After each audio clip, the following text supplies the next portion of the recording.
So, to be honest with you, today is a rough topic, and that's just the nature of history. When you learn a story, there's some positive things and some difficult things. Today is one of those difficult things. And hopefully, in the first 2 days, you learned about how changes came about when Columbus showed up and many people followed him. And we see the Columbian Exchange and the triangular trade route. Now, along that triangular trade route, along the Columbian Exchange, disease was passed. And we're going to go into a little more detail about that. And I'm just curious if you recognize any of these diseases. This is like the most awful list ever. Okay, I would wish none of these things upon you. And some are kind of light and not a big deal. Nail fungus is not the end of the world. Now, some of these are definitely the end of the world. Some pretty rough stuff, like bubonic plague.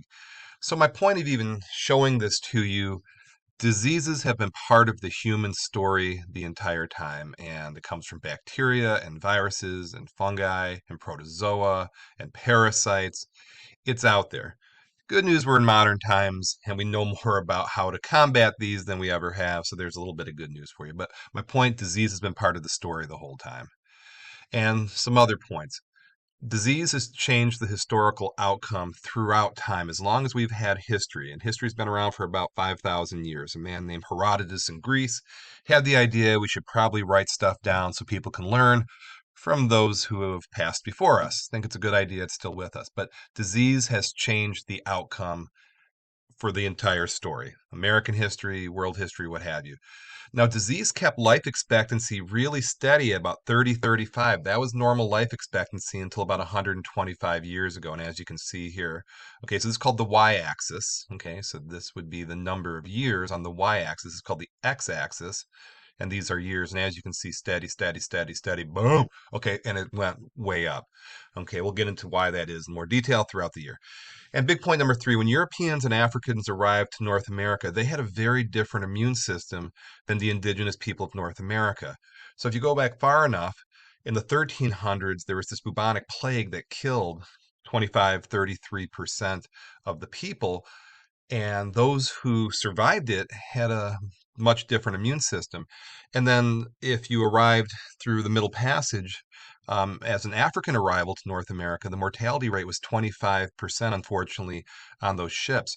So the people with the strongest immune system. So my point is, those who arrived in North America had a very different immune system than those who were here. So I'm not going to go through that entire list of diseases, but I think four is a reasonable number to go through. But before I get into these four diseases, controlling these diseases has increased our numbers in like by huge amounts. Now, whether this is good or bad, I'll leave that up to you. How high can it be before it gets problematic? And just in my lifetime, when I was born in 1974, there were 4 billion people. As I speak to you, there's 8.2 billion people as I speak to you in August of 2025. So you get the point. Okay, smallpox. Sorry for the hard visual, difficult visual. This child, you can see, looks very normal, then looks almost like an allergy, and then all of a sudden, 2 weeks later, it's really, really ugly. And that's the visual sign of it. And it ran roughshod through the Americas when people arrived. And you're going to see a pattern. As people mix, people spread their immune issues. Now, we have white blood cells in our body to combat that, but just on a simple level, if you are at home in the summertime and you're pretty much staying home and just staying with your family, you don't get sick very often. It's classic the first 2 weeks of school, teachers get sick, students get sick because you're mixing, which sounds bad on the surface. However, once you get through that, your immune system gets stronger. So you can see this travel and you can even see the triangular trade route here, okay? And the diseases are following that. I asked you in class to interpret this graph, and again, these y-axis, number of millions of people. This represents millions of people. X-axis is time. And these are the people of the Americas. And look what happened. So in 1510, about 22 million.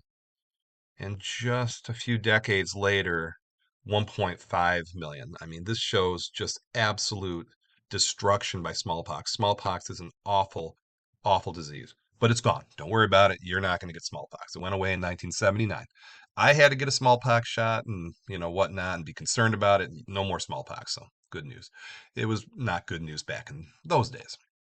Okay, the bubonic plague, ring around the rosy, pocket full of posy. That's the ring around the rosy. Ashes, ashes, we all fall down. Unfortunately, a nursery rhyme was built after this.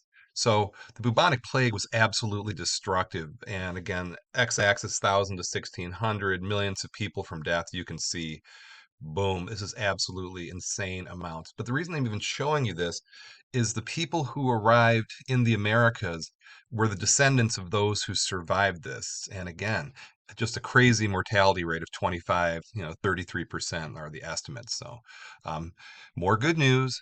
Very, very rare, and it's treatable now. So I don't want you to worry about getting bubonic plague. I really don't. And once again, people moved, more people got it. So this area here was pretty small potatoes, but people weren't really interacting. Where it got really ugly with these dark colors, people were interacting. So that's just the nature of disease.